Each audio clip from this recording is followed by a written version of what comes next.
All right, welcome to the Black Delegates podcast. I am your host, the Black Ryan. Who we got on the line with us?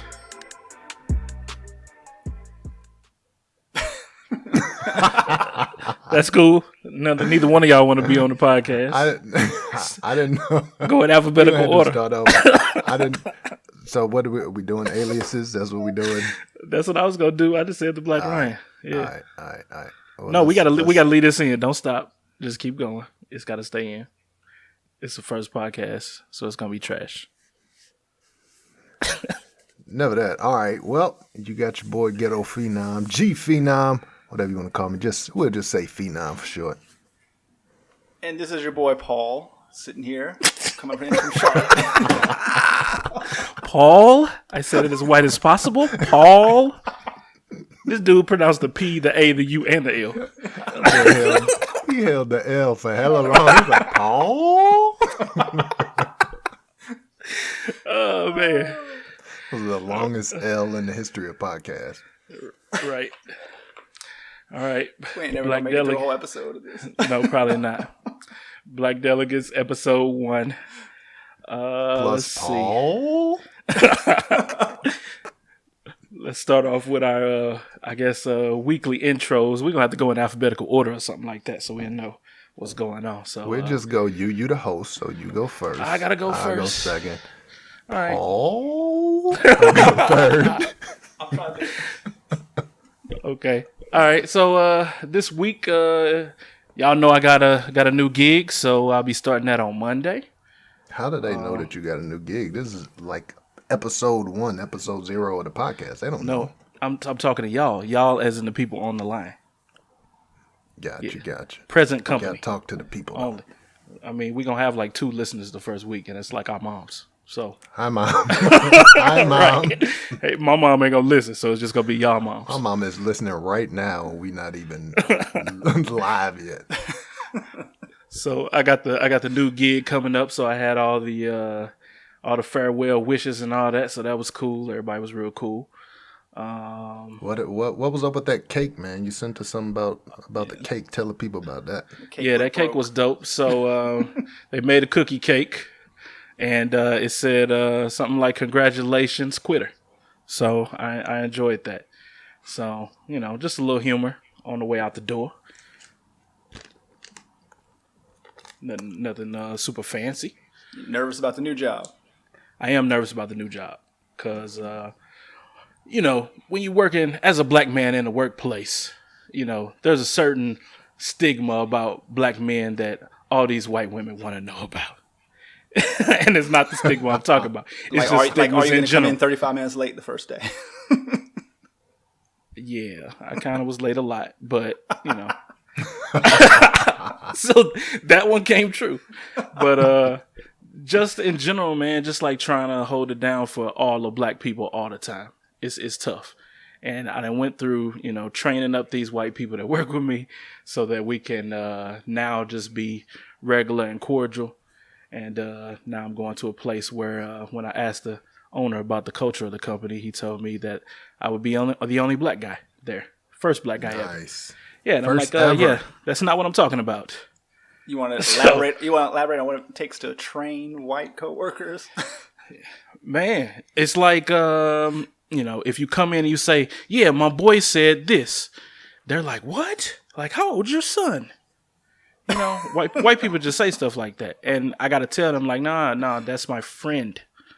So that if I ever slip up into blackness again, they'll understand. Like, you got to start using words like "awesome." You can't say that's dope because they'll be like, "Oh, what are you? What? You use drugs?" Like, no, I just said it was dope. Those kind of things, Paul, I guess you don't have that problem. You just I slip up every now and then. I go back into my ghetto ways, but okay. I've been in the game so long that I'm trained. So how do you reset yourself when you slip up? Do you just go Paul, and they get you right back in? All right. Oh, shit. I think that's your name on the podcast for the rest of history. You gotta say it that way. 11 L's in it. Okay, I can take that. Yeah, man. That's the good thing for me. Working at a a black-owned business is that, I really don't have to worry about that type of stuff right now. Those uncomfortable moments, you know what I'm saying? If I want to go into work and I got an Atlanta t-shirt on, or if I got the beard real scraggly, or, whatever, I can have that blackness at 100 and nobody's going to say nothing. Now, it's not only black people that I work with, but just being a black-owned business and a, business that's focused on catering to African Americans, I can get away with having my black on 100. No, that's crazy. I have to explain to them why black is just funny. They don't get it. They just don't. They're not interested. Do they watch it? No. They ain't watching it. They don't even understand why it's called Blackish. They don't get it. It's just too much. I can't explain it. But anyway, how was your week, Phenom? Man, my week was pretty good. My week has been busy, very busy. A lot of projects working around the house. Y'all too know, but the listeners don't know. Been working on this barn door project, and so I got that 90% done. Just went up to Home Depot or bought a bunch of wood. This is something off of YouTube. YouTube is like the greatest invention ever, as far as helping people. Yes, sir. Just do stuff, getting whatever you need done. I done fixed cars, off of YouTube. I done fixed washers and dryers or whatever. And so had this idea of making a barn door, went on YouTube, saw a video. Matter of fact, I can probably put it in the show notes, but it said like make a barn door for $40. Really doesn't cost $40 if you're doing it for the first time, but the wood itself was probably about $40. But built, and I never took wood shop, never really did anything as far as building stuff except for Pine Wood Derby back way back in the Cub Scout days. But I was able to put that together. I built it, I stained it. Only thing I got left is a polyurethane to put that on there and to hang it up. So I've been working on that. Painted the bedroom, got a new bed that was delivered on Saturday. Got a new mattress, which y'all said y'all want to talk about the mattress. Got the bed in the box joint. Lisa mattress is actually the one that I got. So Hold on. Lisa Mattress, if you are listening, I know y'all sponsor a lot of podcasts. And at some point in time, we're going to need more money for bandwidth. So remember your boys on episode 0, 7 minutes in, we were already on y'all talking about Lisa mattresses. So don't forget us. Please don't. Already talking about it. And Go ahead, Lisa continue. be out there too. So if I come and stay at your house, I'm going to be laying on the in the guest room on the honeymoon mattress.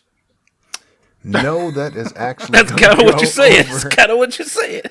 No, that's here now. But the big story is the mattress actually was a gift from the grandmother. My wife's grandmother actually purchased the mattress. So she wanted the old mattress for her guest room. So if you go stay at my wife's house. Grandmother's house, then you might live on the You might want to bring a blue light, brother. Febreze and some extra Febreze up in there. Heck yeah. So yeah, that's been my week, man. Just that barn door, that mattress, the painting. Been raking stupid gumballs. Got a sweet gum tree, which y'all hear about that more. Oh, yeah. So Paul, what about your week? Man, my week started off, had to travel. I haven't been traveling as much as I used to. Ryan knows, like I used to travel a lot for my job, which is boring as hell, and we won't talk about any of that. But had to go up to New York on CIA Monday assassin. of this week. Yeah, right. So I had to go on up to New York on Monday for a day of just boring ass meetings.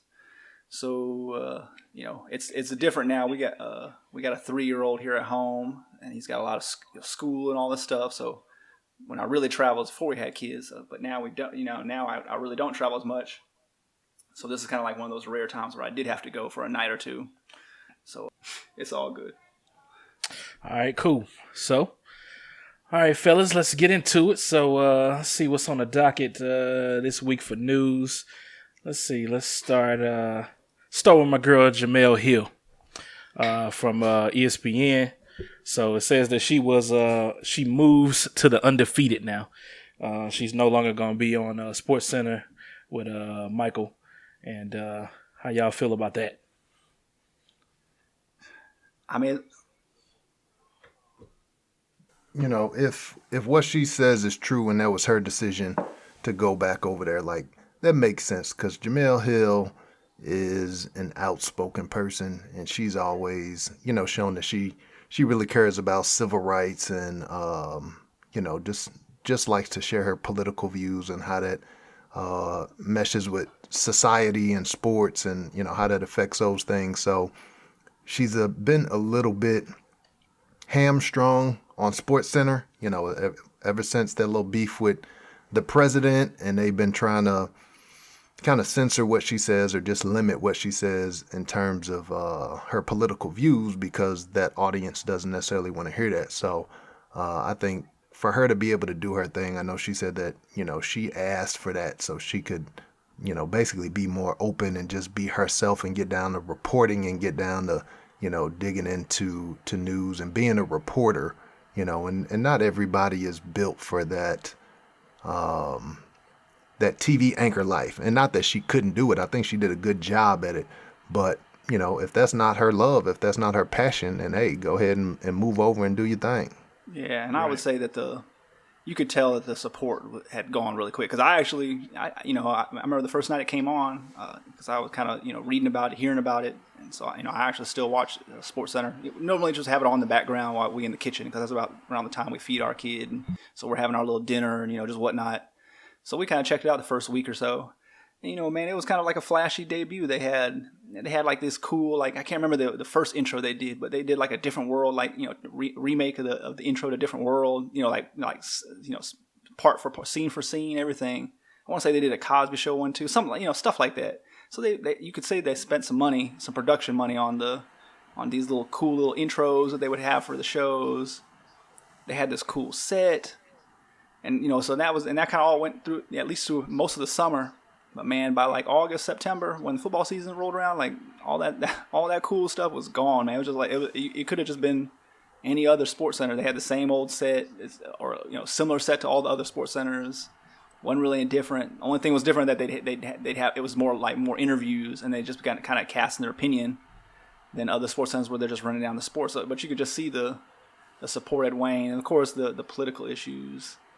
The thing I'm really surprised about it, though, is that the Michael Smith guy, because when Jemele was going to get suspended at that one, or that was being debated, like supposedly the word was that, he threatened to, walk off the show, or at least, not come in until they brung her back in. And so now they're kind of splitting up, and they definitely have a really good dynamic. Yeah. I just wonder how long that's going to, so I'm just really wondering, like, okay, is he sticking around? I mean, he's sticking around, which is great. Are they going to replace her? If so, like, how's it going to work out? Because it doesn't really seem like ESPN's supporting the show to begin with anyway. So whether they get rid of Jemele and bring in somebody better, which I'm not really sure who could be, maybe they bring somebody less controversial on the political issues or whatever like that. But I don't really see them supporting the show. I don't see anything happening that's going to make the show want them to invest in the show like they tried to when it first rolled out. Plus, knowing the other things we know about, they've lost management there. The person that put the show up, he left for being addicted, for drug addiction, whatever like that. So, just don't see how it's going to work. I think, by the way, Paul, it's Jemele Hill. Because I might want to get her on the show one day, man. You're going to mess that up. So, let's pronounce her name right, Jemele Hill. I extend my L's, man. I extend my L's. You know this, right? Jemele.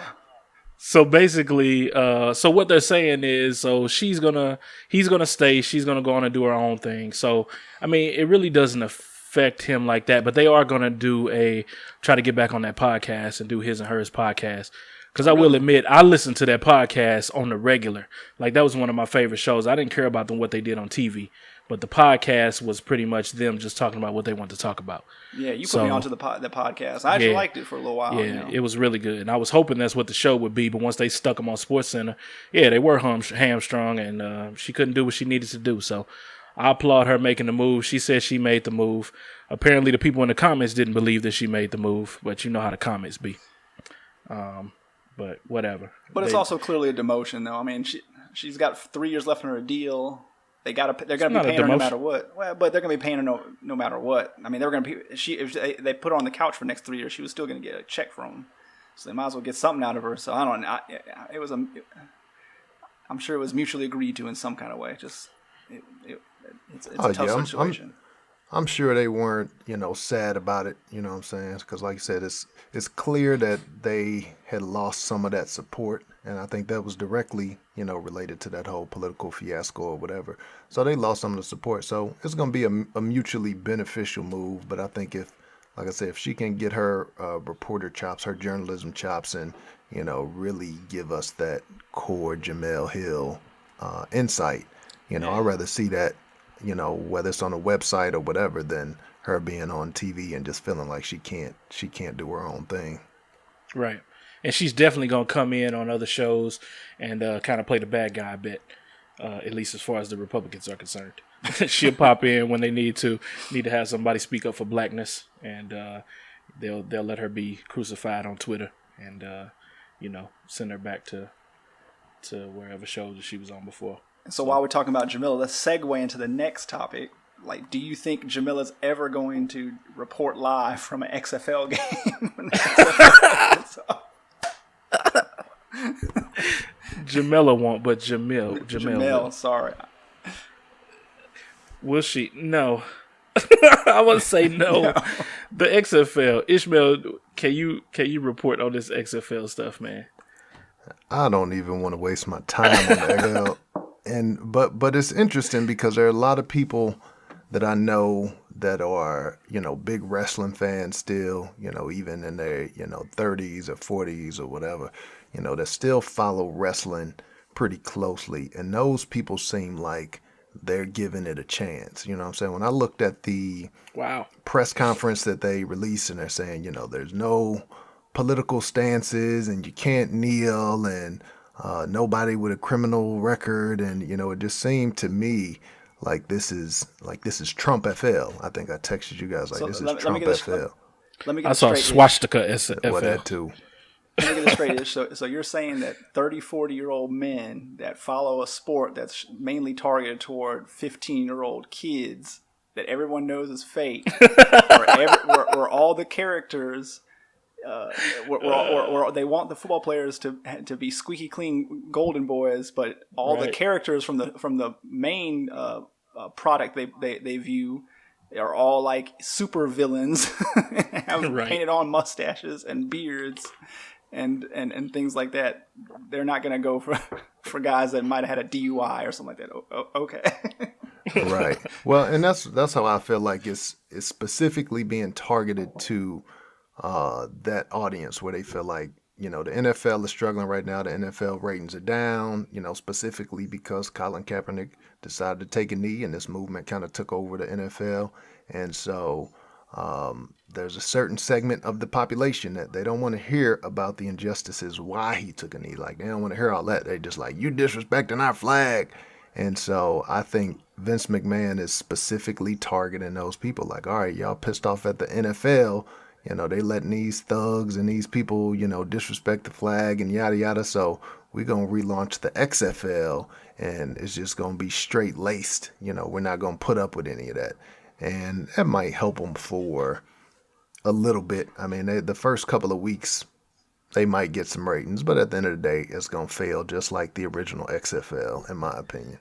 I mean, like, it'd be great if he was really trying to jump on this whole thing. I mean, he's really banking on this controversy, this whole kneeling, don't kneel, blah blah stuff is going to be going on in 2020 when he starts this league up. Which, I mean, this could be nipped in the bud next year. I mean, the things move on. I can't really see this whole. I mean, it lasts a whole season. It deserves to last a whole season, but I don't know if it's going to keep going on for another 2 years. That's just, it's kind of hard to imagine. I can't see it working. But two things I did want to say. So, Ryan, with the new job, you need to do some reconnaissance on this issue. So you need to go around and be like, yeah, undercover man, brother. Undercover. You need to start asking around like everybody in there, like, yeah, man, what you think about the XFL? I can't wait. So I'm gonna get in and find out like what their real opinion is of this. They ain't gonna give me the real opinion yet. So give me the white person's take about this. And if somebody says like, yeah, it's about time, we need some of that. Then you'll know. I don't know how I got to pronounce my name for them to really take me under their wing like that. Ryan? I don't think that'll work. But I'll see what I can do. Hey, Paul is like the king of passing. So, Paul, why don't you should give Ron some advice on how to pass, like how to get that acceptance. Get in early, pretend to drink coffee in the break room. Yeah, bullshit with people. That's the way you do it. See, that's all things I'm terrible at. I can't just stand there and talk to people and I don't care, you know? If you want to talk, but I don't want to hear that elevator talk. Don't ask me how the weather was today because I'm out. Almost immediately. Yeah, you're not indoctrinating yourself with the white people, ingratiating yourself with the white people. Nah, man. I figured like instead of all that talking about the weather, we could just head nod and keep it moving. That's how I do it. Do the white people at your job head nod? No, that's what I'm saying. It's a waste of my time.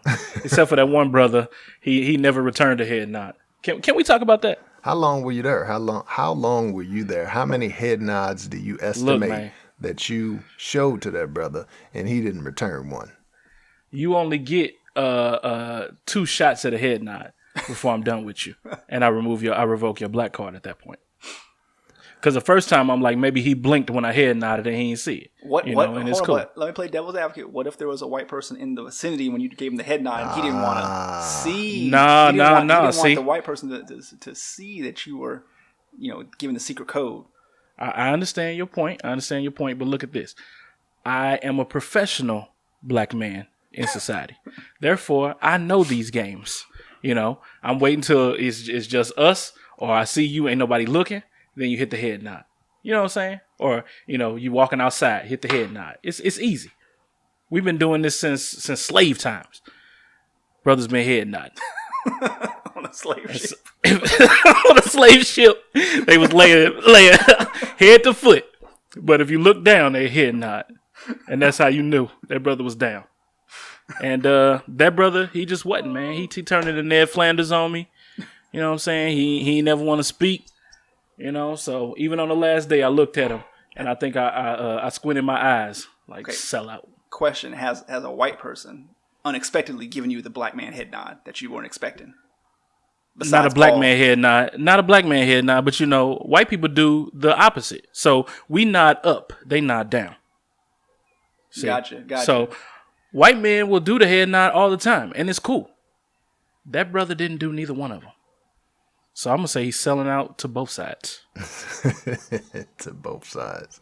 And both sides. That's interesting, though, that you talk about the head nod up and the head nod down because, and I do that, I guess it's part of code switching where you know how to talk in both cultures. So even if that is nonverbal communication, because if I see a white dude and I'm, saying what's up or whatever, non-verbally, I do the head down. I do the head down nod to the white person. But if I see a black person, it's always head up.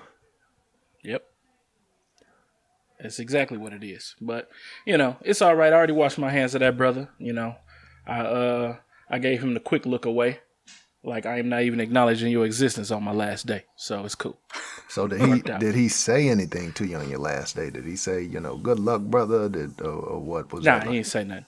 Don't leave me alone. I ain't talked to that. I'm telling you, man, I ain't never had a conversation with the dude. Not once. Really? That's a violation, man. We can't be the only black people. I'm head nodding to people that come in to wash the windows. I'm head nodding at the recycling dude. I'm head nodding to whoever, the roofers, whoever coming in to do some work, the cable guy.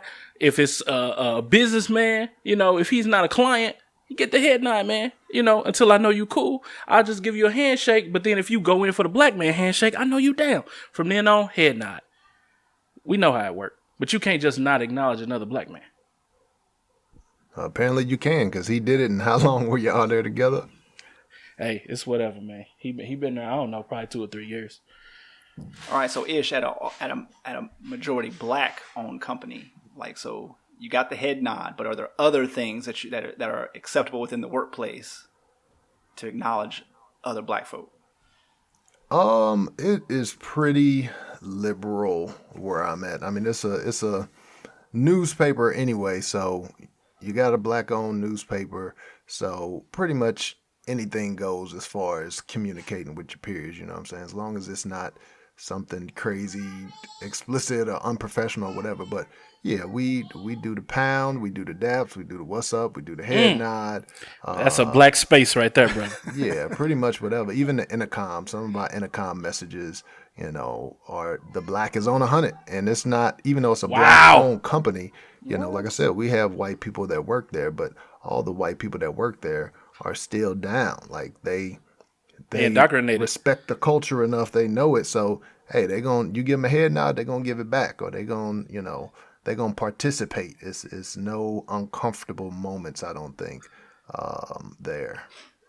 Man, I can't even imagine that. That's crazy. And neither can I. Yeah, and this dude work in Wakanda. I wouldn't say. I mean, it is still a place of business. So, we got a lot of dignitaries or public officials that come in. So even when they come in, you act a little more professional, but a lot of times it's a black alderman or it's a black mayor or it's a black. So they still just got that downness, that level of downness to where, even when you're speaking to them, you can be cool and you can be open, you know what I'm saying? So, and yo, real talk, I used to head nod to Freeman Bosley Jr. when he was the mayor. Freeman, did he head nod back?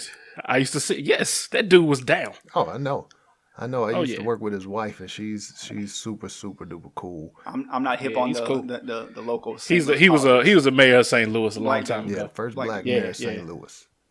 Yeah, gotcha. So that's crazy. And I don't know. I guess I've been lucky, or it's just been so happened that in my career, before I worked here, I worked at a majority black school district, and before I worked there, I worked at another majority black school district. So for most of my professional career, I've worked at spaces that have been, safe spaces for black folks where you can be black.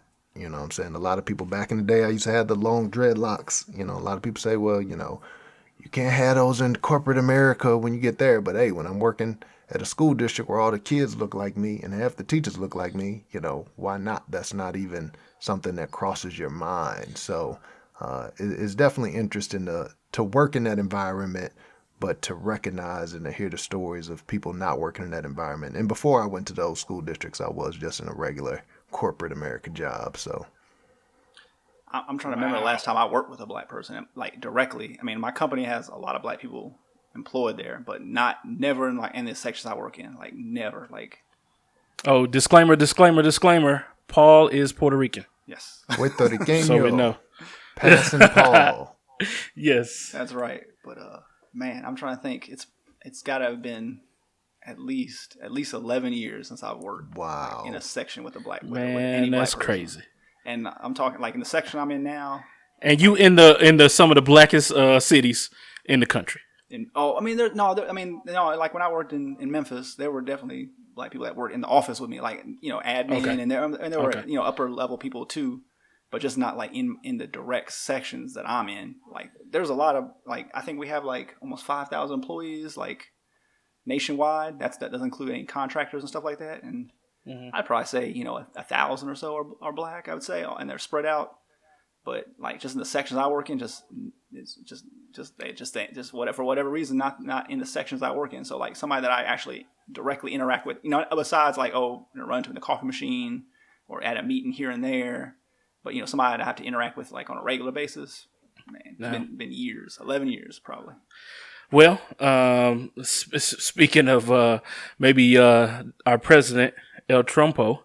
Maybe he can do something about that, because he recently said, somebody please inform Jay-Z that because of my policies, black unemployment has been reported to be the lowest rate ever recorded, in all caps. So hopefully he can do something about that, Paul, and he can get you in some black people, since he's doing his best to help out black folks. Well, so yeah, this is convoluted. I mean, okay, I guess facts are facts. I guess if he wants to take credit for that number being where it's at, more power to him. I mean, it's kind of totally discrediting, and I think that's my bigger issue with a lot of this stuff that's been going on over the last year is just the attempt to systematically dismantle the legacy of a person that seemingly was a pretty middle of the road dude. I mean, yeah, he was a politician, and no president's perfect, no administration's perfect, things like that. But I mean, This man took over the job when our economy was literally going into the shitter.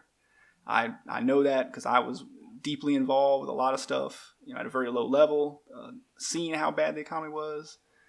And, the economy, obviously it got as bad as it did. I mean, worse since the Great Depression, and then slowly improved through a lot of government actions that if they hadn't done those things, and a lot of people weren't happy about some of the things that were done, we would not, certainly not have, and it was a slow return back to the, a stable economy, but, those things need to be done, I think.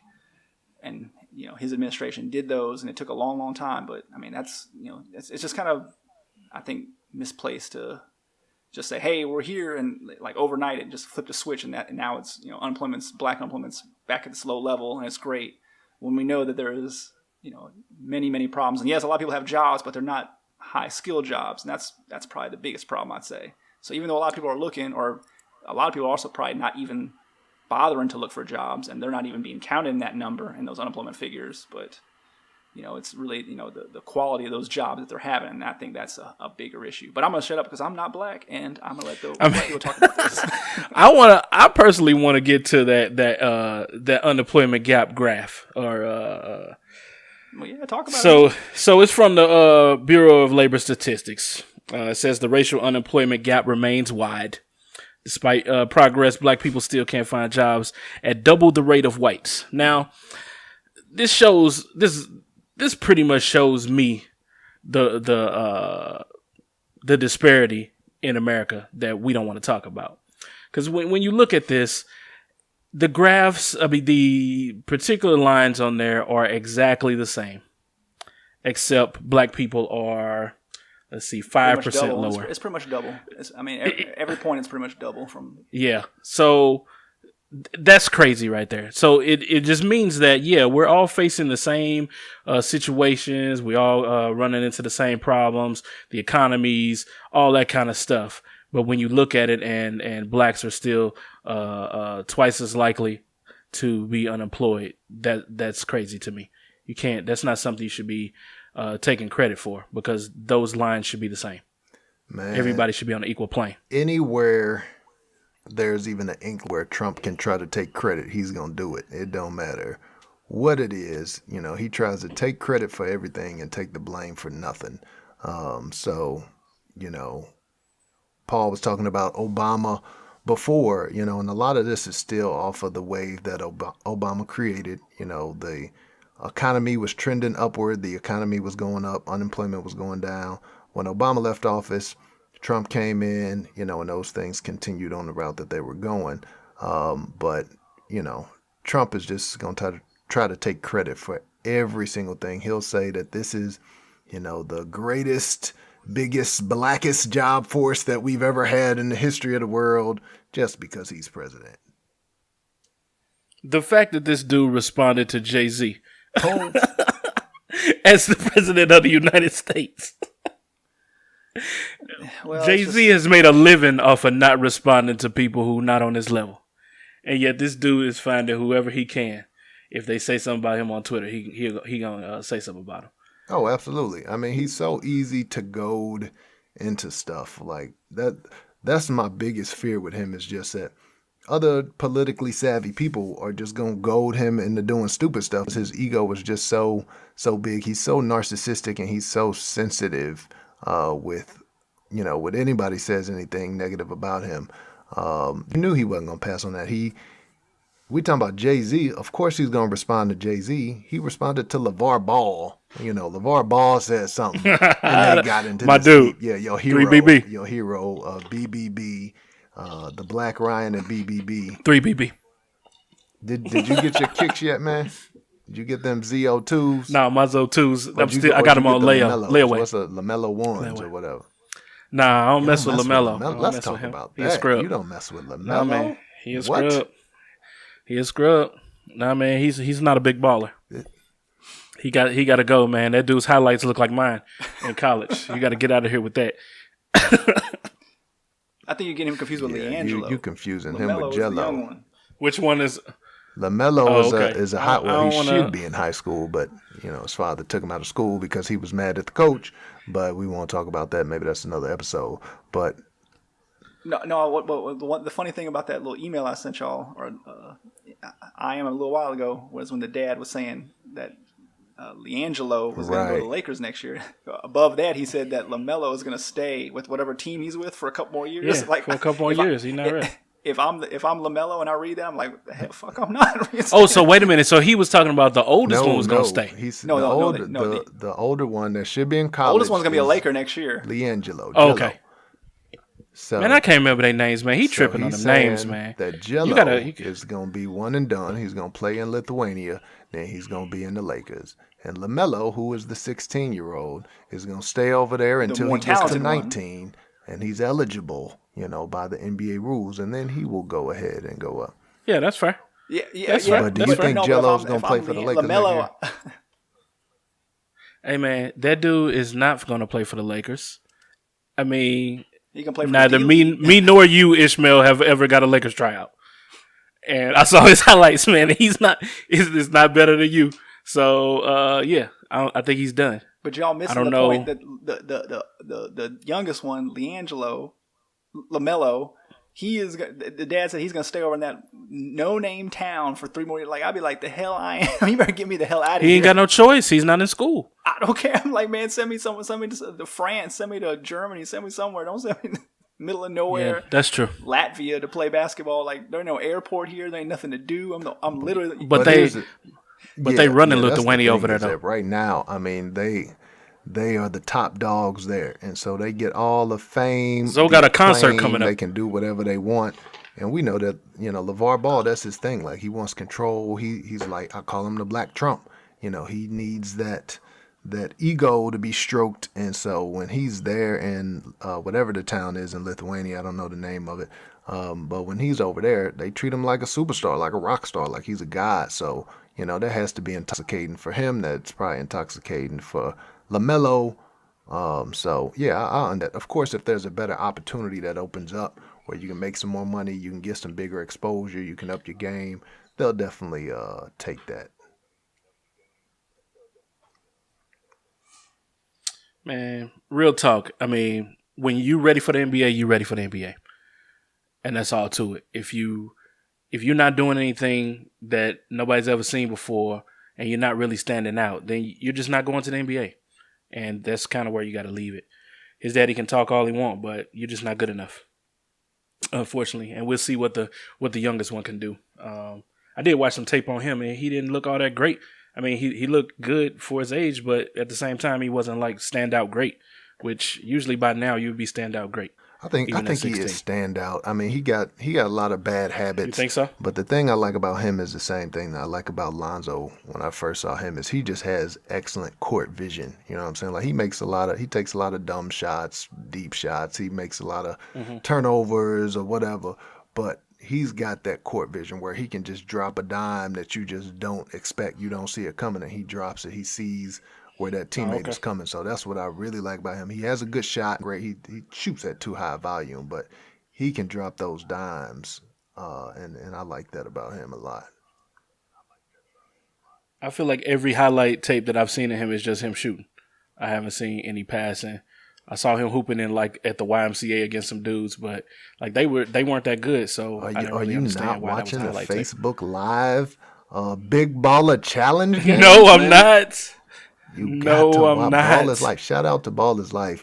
I know y'all how y'all got folks over there in Lithuania. Are you I don't watching watch that them for real? live, but I will go back and look at like the replay, or I will go. A lot of times they'll put up different highlights. So I do check it out, man. Even though I'm not the biggest fan.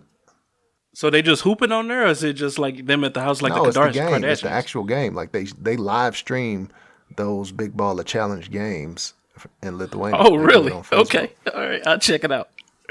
And this I is had why no I'm idea. glad I do not have a Facebook account. So I don't have to be bothered with any of this mess. Man, just use your burner account, Paul. Just log The in. Deacon Burner. Ryan Willis burner account. That's Man, only don't be for- saying my government name on here, man. Oh, my bad. They're gonna call you into the office on Monday, like, Mr. Black Ryan. We need to withdraw that job offer you got. I mean, so get your things and leave. Right. All right. Fire before it started. We know how you really feel about white people now. You have to go. I love white people. Thank you very much. All right. So let's see. Next topic. I guess that's enough on that. Man, you're supposed to like. I'm gonna throw this to Paul. Transition. Say it again. You can't be like, okay, that's the end of that topic. You got to like Yes, work I can. to it. Like, Yes, I like can. you tried to on that when you were like, oh, speaking of bro. Donald Trump, even though Paul didn't say nothing about Donald Trump, but you got to get that little move in there. You just gotta finesse into it. No. Yeah. That's because this next topic there was no always segue. a segue. I've been thinking of one. I've been trying to find one. How you segue into sex robots from talking about LeVar Ball? You can't. It's nothing to do. I was gonna say this is Paul's topic, so we just gonna run with it. The rest of us didn't want to talk about it, but Paul's for some reason very interested in these sex robots. So go ahead, Paul. You can lead off. I'm gonna lead off. Sex robots have been blowing up. The internet's been topic du jour on every major podcast that I listen to. Yeah, that's true. And a lot of commentary on them. It sounds like they're taking over. I don't know if it's a good idea to actually have one or not. I don't think the wife is going to let me find out, but I can definitely see in the future, in 20 years, 30 years from now, dudes just like, hey, I'm good. Now, keep in mind, Paul says he doesn't know how they are, but keep in mind at the top of the show, he was just telling us that he was like up in the attic and he was putting up some insulation up in the attic just so that it's good for the house. But it sounds like really it was soundproofing. Paul has something that's going to be going on in that attic, and he wants it to be warm up there while he's doing it. Oh yeah, it's on the garage. Right, in the garage, the attic of the garage, exactly. Air quotes. That's all what I'm saying, I'm not saying it's for me, but I'm saying I can see people. I see how people are addicted to their. I mean, we've had movies about people addicted to their phones, like the movie Her with my man Joaquin Phoenix. I said his name right. I didn't say Jamele's name right, but I said Joaquin Phoenix. Right. That's a violation. That's a violation. Right. Racist, Paul. But man, so I think things are going that way. So I can definitely see the robot movement picking up in 20, 30 years. What's crazy to me is that people are actually putting money into the technology to build these things. I'm sure it's got to be some kind of evil scientist over in China or Japan. Hey, the wacky Japanese, man. The Japanese is on it. Hey, you know it, man. You know that's where it's all got to be coming from. But I mean, they making anime porn, man. You know they're going to make sex robots. But I mean, you said the video from the dude, what's his name, Ryan Davis. I mean, that everything was basically on point about it. It's like, yeah. Hey, but when I saw that thumbnail, I didn't think it was a robot. So exactly, they've already taken over. Talking about the thick body, but real talk, yeah. Real talk though, I do think there's an industry for it, business wise, where they would set up these kind of like the cat house, and it'd just be sex robots. I think that's something.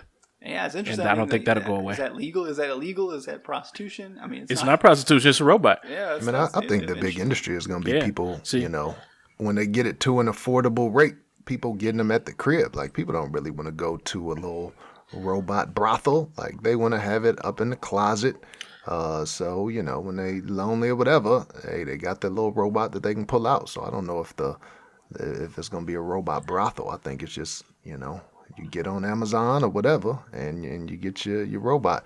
And the thing to me, you say it's like surprising, but it's really not. Because even if you look at like the history of like VHS tapes over Betamax, or when you look at DVDs over what was it? There was some competitor to DVDs. Laserdisc. Man, his brother about to compare sex robots to DVDs and Laserdisc. Let's go. A lot of people don't know is a lot of the video mediums that took off, like pornography or sex, was the basis of them. Because with like, I think VCR, you could record like adult films. I don't think you could with like Betamax or whatever. Part of the thing when DVDs came into light is they didn't have any restrictions on adult content, where the competing medium did. And even I think with Blu-ray and HD DVD, I think the Blu-ray, allowed adult content, whereas the HD DVD didn't. So it always seems like whichever one allows adult content is the one that always manages to succeed. I don't think that's a coincidence. So Yeah. Have y'all seen the show called Humans on Amazon?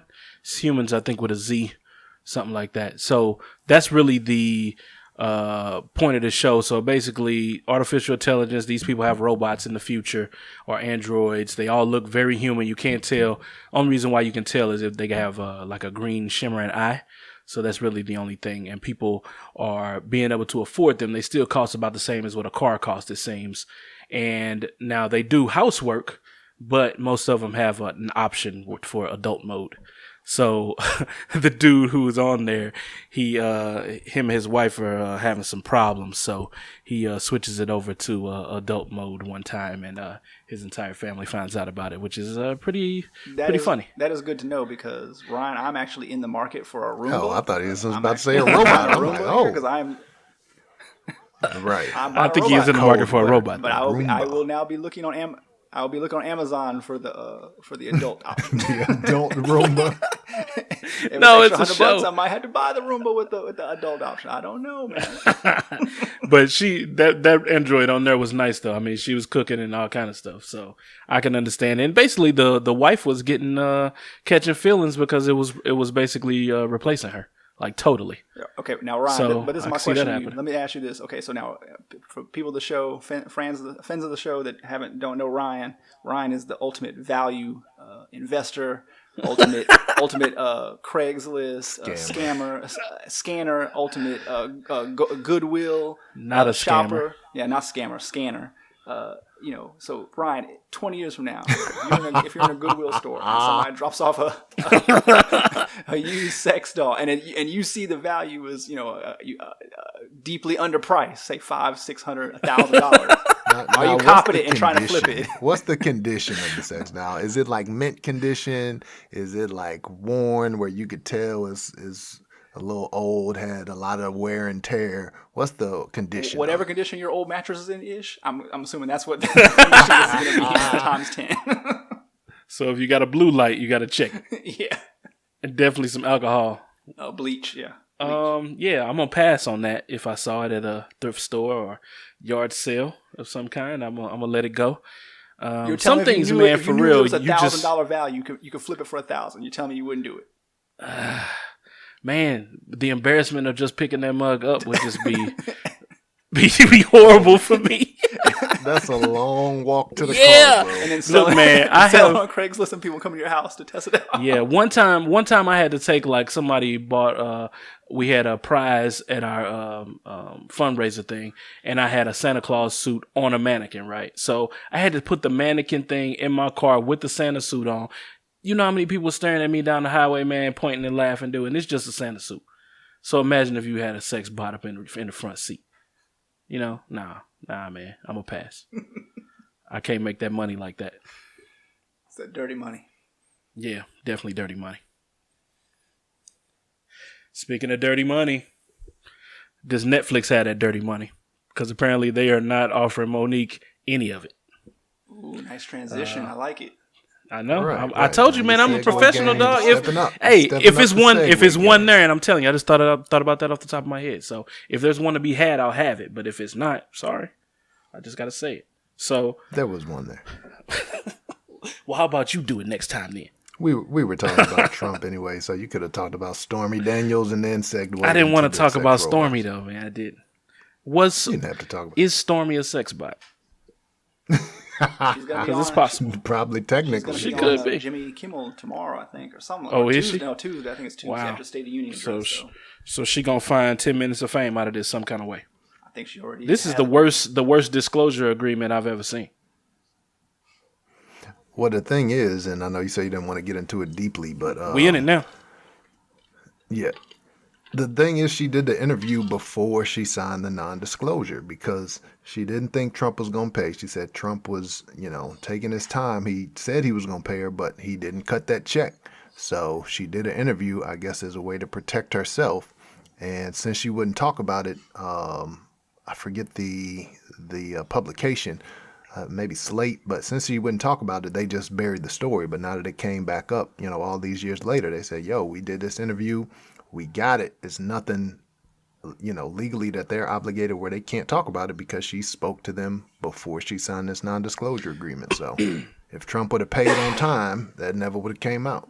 But wouldn't she have signed something with them saying that they can't release a story until she okays it at the end? Nah, it's either when you talk to reporters, you're either on the record or you're off the record. And there's some times where people will come and they'll say, okay, you can't release this until such and such a date. You know what I'm saying? You put an embargo on it to where, all right, you can release this story on Tuesday at noon, but you can't release it before that. So sometimes people will do embargoes, but if you're just talking about a regular person, you know what I'm saying, they don't have those media skills. She's not going to put that. She's just giving them an interview, you know what I'm saying? And so unless she says this is off the record, they can use that interview.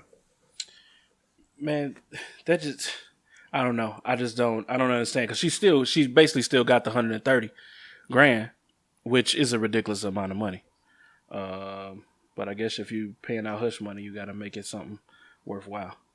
I thought the money was for the act itself, but that's not the case. That would be illegal. Yeah, that would be prostitution. Okay. They'll work around that some kind of way. But anyway, unless you got something on that, so Paul. Back to Monique. Yeah. My bad, Monique. I ain't want to segue you from Stormy. That's disrespectful in and of itself. But so Netflix playing games out here with her money. They came at her with a lowball offer. It was 50 grand to do a Netflix special. Meanwhile, of course, 500 grand. What did I say? 50. I said 50. My bad. You said 50. 500. 500 was in my head. 500 grand to do the special. And we know other people that are getting 20, 10, 13. Amy Schumer got 13 or 14 million for hers. I don't know. I'll save my comments to the end. I guess I'll let y'all go first. Paul, what you think? I mean, I think it's like I was telling you the other day in the chat. Like, this is just really tough. I feel like $500,000 is not nothing to sneeze about. Maybe it's what she considered low, but I just feel like in today's age, you got so many content. So many companies that are seeking content. You got Netflix, Amazon, Hulu, whoever, HBO. You can even do pay-per-view direct. If she thought $500,000 is insulting, then she, that could just be the first offer, and she could, shop it around, try to. But wouldn't the providers up her stock, where with more people in the pot looking for the talent, that they'd have to pay her more though because of that? I mean, if she's worth more, then eventually somebody's going to pay her more. And if not, True. Put your product out there and hey, let the first one blow up. I mean, like my wife and I, we actually watched the Cat Williams. I watched that yesterday too. Netflix, and it wasn't great. He's definitely had better ones that I've seen. Seen him. Yes. But funny. But I mean, he's getting paid off the legacy of those other ones, and but I can't remember an old Monique. Not that I've watched a bunch of her specials, but I can't really remember. I mean, she's been funny in some movies. I mean, she had a good role in that one movie where she got the Oscar or whatnot. Yeah, I can't really think of anything Precious. Like Precious. But I can't think of anything where like, oh man, I'm just dying to see that. She definitely has some funny parts in movies, and usually just small parts. But to sit there and watch her for a whole hour, I don't know. It doesn't seem worth it. But if she wants that kind of money, you got to go out there and work for it. I mean, that girl Amy Schumer, you can say she ain't funny, she ain't my cup of tea, blah blah blah. But she out there working. She's making. She's got the point where she's having #1 movies in the country. She's putting together hour-long specials, and she's been doing a lot of big time shows for a while. I don't know the last time Monique's been on tour doing shows. So at one time she was big into comedy and doing that on the regular. But it seems like the last few years she's been focused on movies, so people ain't really checking for your comedy anymore. So you gotta come back. You might have to just humble yourself a little bit. Take what you think is little money, and do one special and it blows up, then hey, the next one's gonna make you a lot more money or whatever. But I will say that if she takes an amount that low, and I would say that's low for her. I mean, she was on Queens of Comedy, although it was a long time ago. But as far as black women comedian goes, she's tops for that. So I think just off that is definitely a lowball offer. As I was saying before, just in private, that I probably wouldn't be watching a Monique special if it was on there. She just never been my cup of tea. It's nothing against her. But I also didn't watch Amy Schumer either. But I'm just saying, I'm sure she's in between, whatever Amy Schumer getting and 500,000. But do you fellas think that part of the reason that she's being lowballed is because, Monique's target audience is probably older black women, older black adults. That's probably not the core audience for Netflix right now, just yet. So do you think that's being factored into why they're not maybe offering as much money as, say, others? Because the Dave Chappelle's, that's attracting a younger audience, to people that are more likely to be, cord cutters, streaming services, things like that. Yeah, that's true. Good point. What you think, Ish? Yeah, I mean, I think that I don't even know if it was a lowball offer. I mean, I'll say I think they paid Amy Schumer a lot more than I think that they should have. Nothing against Amy Schumer. I don't think she's all that funny. So the fact that they paid her whatever, I think they initially offered her like 11 million, and then she got them to bump it up to 13 or something in that range. I think they overpaid Amy Schumer. But for Monique, like Paul was alluding to, like she's just not hot. Like Monique is way in the past. Nobody's really thinking of Monique in a comedic role. And the fact is she burned a lot of bridges in Hollywood. You know what I'm saying? And she has these personal beefs, and she tries to air out people on social media. And for me, it's like, if you think that money's low, that's fine. If you don't think that's a fair offer, that's fine. Wanda Sykes said they offered her less than half of that. So they offered her, whatever, 250 or 200,000, whatever they offered her. And she said, no thanks. And she took her business elsewhere and, made her money off of another service. So for Monique, I can understand you being upset with that offer, especially when you look at what these other comedians are making. I understand her being upset. But for her to come out and try to be like, yo, we got to boycott, they're discriminating against, black women and, yada, yada. Like, she only cares, in my opinion, when it's about her. You know what I'm saying? Netflix just gave Shonda Rhimes, like $100 million for 4 years. She's black. I think that's part of it. They'll pay you. Yeah, I think, going to what you're saying, they'll pay you. I think they're really paying people that can produce content. I mean, we can all say what we want about Amy Schumer, but she's produced shows. She's making shows for Comedy Central. I mean, so I wonder if it's some of this Netflix. Right now they're just, these companies are throwing money at these people that can create content, good content, and I wonder if some of it's just they're throwing money out there in part because, okay, Amy Schumer, okay, she's a comedian, she can do, so she can get you in the comedy game. She can show you, she can make some specials for you, just stand up, but she can also make TV shows like she did for Comedy Central. Dave Chappelle, they're paying him $20 million, and maybe you consider that's too much, but they're also probably factoring in like, hey, we throw us $20 million for 2 or 3 specials from this dude, but maybe down the road he wants to do another network series or whatever like that, and maybe he'll come to us. So they might be trying to get on these guys' good side. Whereas with Monique, she's just kind of like, is there going to be a TV show for Monique in a couple of years, even if she gets hot? I can't really see it. But Shonda Rhimes, you throw $100 million at her because the girl's just creating all types of shows out the ass, that people are loving. And she's, $100 million makes sense because she's going to churn out 5, 6, 7 shows for you, and probably 3 or 4 of those are going to hit and be big time successes.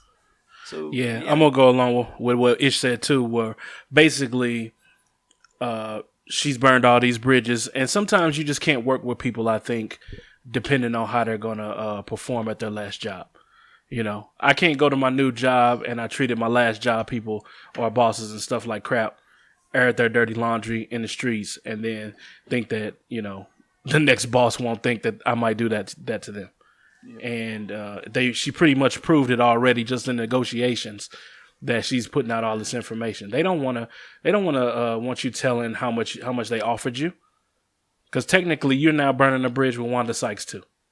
Because like, whoa, we offered her even less. Like, thanks for airing that. You know, I don't.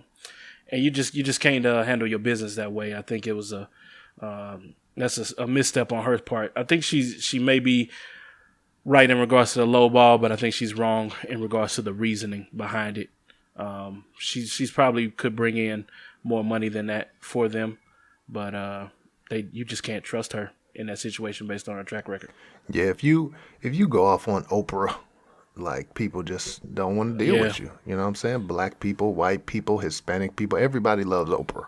There's not too many people that don't like Oprah. And she going off on Oprah, she going off on Tyler Perry, she going off on, you know, whoever, everybody.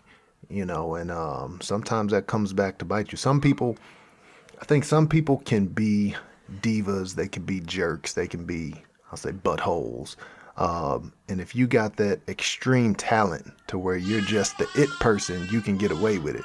But if your best years are in the past, you know, you can't get away with that. You got to treat people with more respect. You know what I'm saying? And I hope Monique goes and gets her worth, because let me say this, I do feel like, you know, women, and especially black women, like, they should get their equal pay. They should get what they're worth.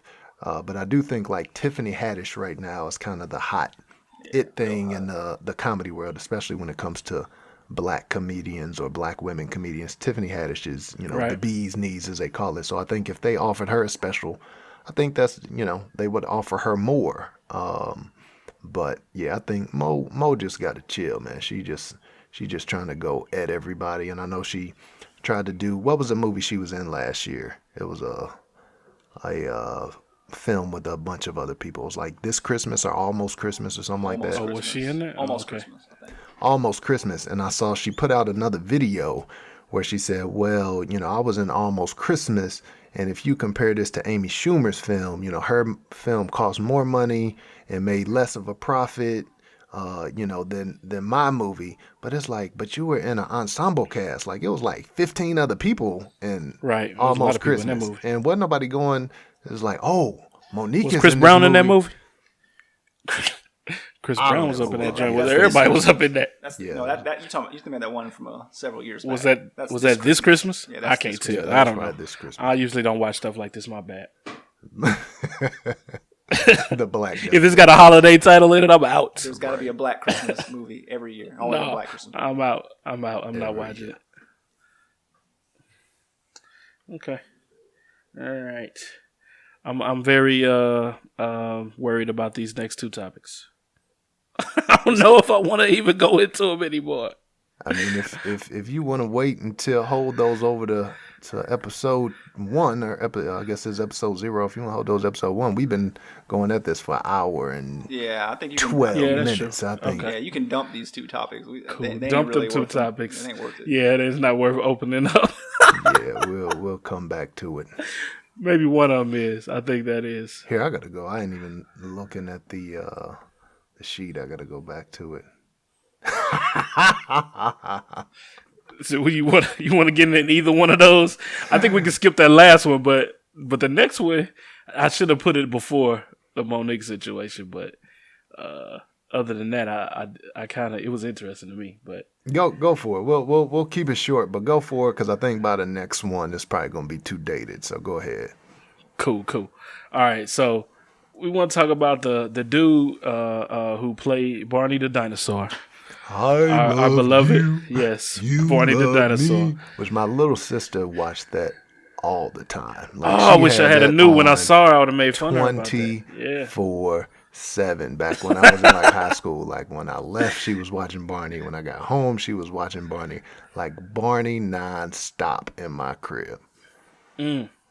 So I don't know if you want to let her know about this information, but Right. so it's not the dude that did the voice. It's the dude that actually is in the suit. Right. And apparently, this brother is now Who's not a brother? he is a brother. He is a brother. He How is is. he not a brother? Really? You ain't know Are Barney you questioning was this? black? Are you questioning his black card right now? Did he give you a head nod? I'm pretty sure he would give us a head nod. I don't know, man. He's on some Don't tantric know stuff. what- How many black right. folks you know on some tantric stuff? I don't know if I want to see what the head he's nodding with. What's his title? What's his the name of his particular profession? What is it? Like a tantric sex guru or something like that.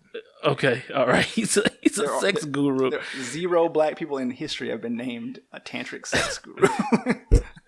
Black people don't use the word guru, but other than that, I'm sure somebody got the title many a times.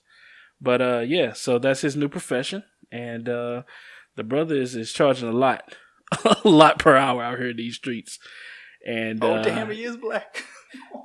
Yeah. How did you not know this dude was Right. black?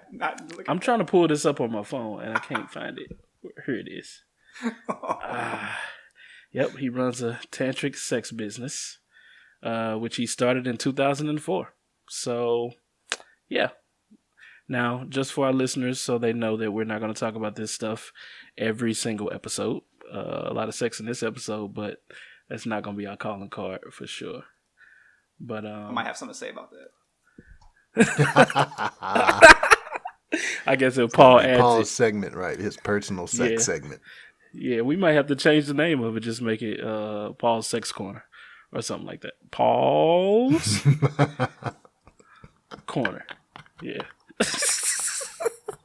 But yeah, this brother is he's doing some chakra balancing, some massage, a little bit of everything, and he kind of makes the women sign off on a release so that he don't get arrested for prostitution. What say you, Paul? Sounds like your type of thing. You know, I'd rather hear from the black contingent on this one. This sounds like some very white people. The brown delegation has to have something to say about The this. white delegation says this is very much some white people shit right here. All I read is the top article. It says he's converting women he's met on Tinder into believers. So this brother got 30 clients, man. 30 clients. This dude is running a game on these chicks. You know, he's got pictures in his hallway of him in the Barney suit with the Barney head off, and you know him just mugging for the camera. They think he got that Barney money. Man, it says 30 clients and he unblocks the energy, quote unquote, of 2 to 4 a week. How many of those women do you think shave their armpits? I'm gonna go guess 0. I bet they get all dialed up for him, and they do everything they need to do. I bet you there's a lot of white women with dreadlocks and long armpit hairs in that group of 30. Wow. That's what I'm gonna guess. But hey, I'm not mad at the man. If he can get 30 clients and he's making money off of this, and he's happier doing this than being in the hot Barney suit. Go ahead and get your paper, man. Get your paper. $350. Is it $350 an hour, or is this $350 a session? A session, it sounds like. But the session is 3 to 4 hours. Hey, he got to put in that work, man. He putting that work in. Apparently he is, man. I don't really know how he do that, but yeah, man, he's he's pretty talented based on what he's saying he's doing. Giving ritual baths, chakra balancing, and the massages. Also on the menu, cosmic mind-blowing orgasms. And here's a quote from Barney the dinosaur. It says, "Before I got into the Barney costume, I would pray and ask God to allow his loving divine spirit to flow through me, through the costume, and let that draw the kids. That energy would always draw them in. Children are more connected spiritually than adults." Out of context, that's creepy, but Hella. I think in context, that's still creepy. R. Kelly somewhere getting a Barney suit out the closet. Like, that works. No, I mean, the thing I pull from that whole story, because if you pay attention, there's a lot of people who make money like doing kind of, it seems weird stuff like that, where, you know, I've seen people who have businesses where they just cuddle, you know, or there's somebody who has a business where he just dry humps women and they don't have sex, they just dry hump. So a lot of people are making money off of this type of stuff, which tells me it's just a lot of lonely people in the world. You know what I'm saying? It's a lot of people. And it says unprotected. Oh, for the Barney? Yes, it's unprotected. Yeah, I mean, because he said the condoms block the energy. That's smooth. That's a player line right there. That's a player Right. Right, man. This dude about to hit boss man territory. That's what you use back in like high school. You're like, no, baby, that blocks the cosmic energy. This all goes back to the sex robots play. I mean, like, why would you pay a Barney dude $350 when you can just spend $2,000 buy a sex robot? Have the sex robot just hit the massage program and and roll out and you got all you want. Would women or men prefer this? I don't know. Robot wise, I don't know. I think it might be women. Ain't no dude want no massage. There's no dude that wants a massage for 2-3 hours. Forget all that. Yeah, but this was just an out there story that I just felt I need to. He got testimonials on here, man. Yeah, y'all get a chance. Y'all need to read these testimonials. Yeah, he got one client named Lisa, age 50.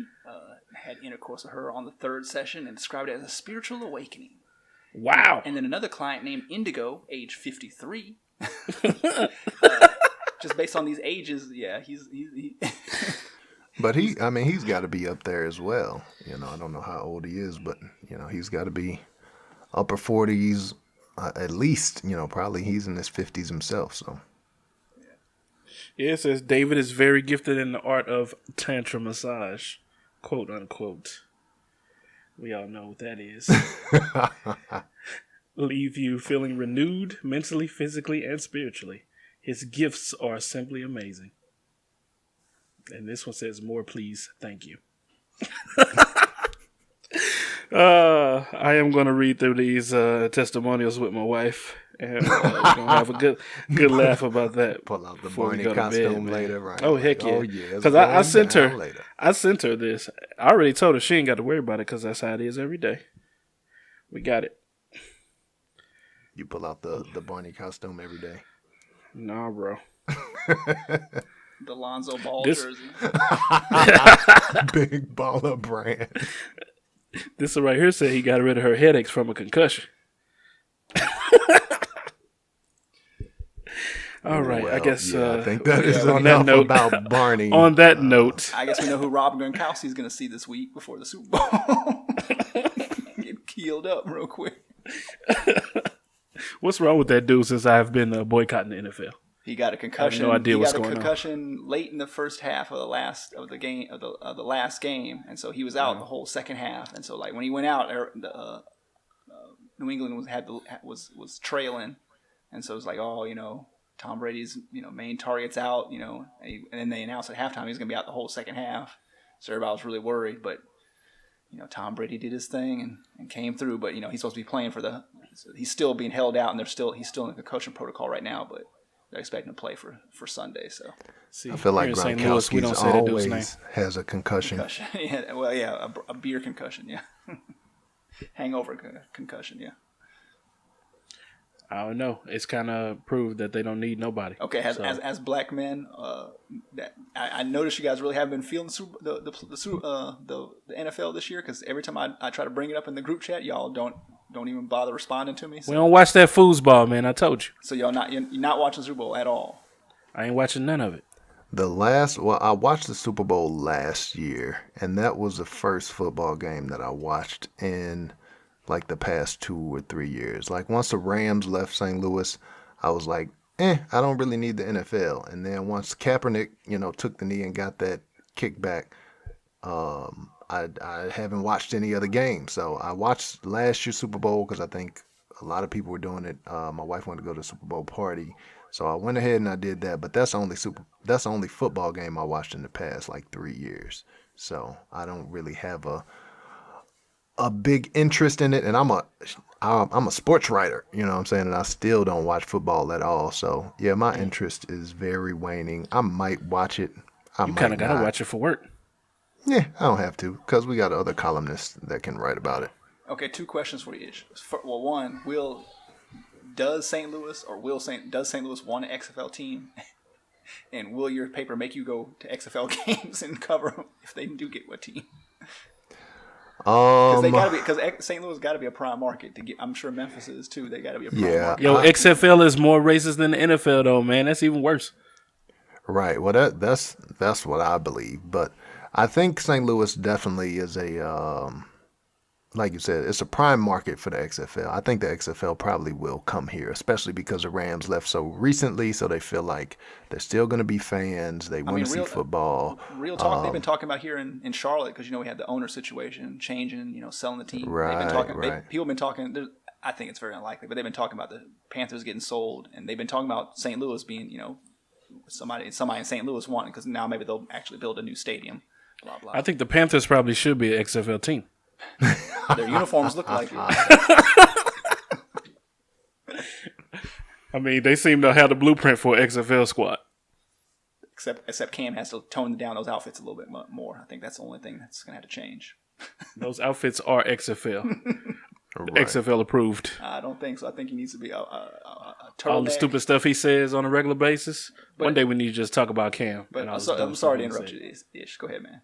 Oh, I'm done, man. When the NFL brings Cap back, then I'll be back on board, maybe. But do you think if St. Louis gets an XFL team, I'm sure your paper's going to want to go cover it. Are you going to go cover it willingly? Or am I giving too much away? Shit, am I giving too much away? Maybe. I don't know. I mean, they wouldn't force me to go cover it. I pretty much cover, whatever I want to, whatever I feel like. So they wouldn't force me to go cover it. I might. I mean, it depends on how things shake out. If it turns out that it's not this alt-right league that I think is going to be, maybe there will be some genuine interest. Like I said, I know some black folks that are excited about it, that live here. So it's possible that I would go cover it. But as it stands right now, I don't really have any interest. Cool. They're gonna have. I think that if they got a team in Charlottesville, then I'm not. I'm not covering it, and that's probably like where a team in Charlottesville. Right. That's where the number one team is gonna be. It's gonna be like the Charlottesville. Joplin. What was that dude's name? What was the shooter's name? I don't remember. Shooter. Dang. Yeah. What was the shooter's name? Drove the car. No, I think I'm thinking about Vegas, South Carolina. Oh, the white guy. Yeah. That's gonna be the team name. And on that note, we will kill the show. Right.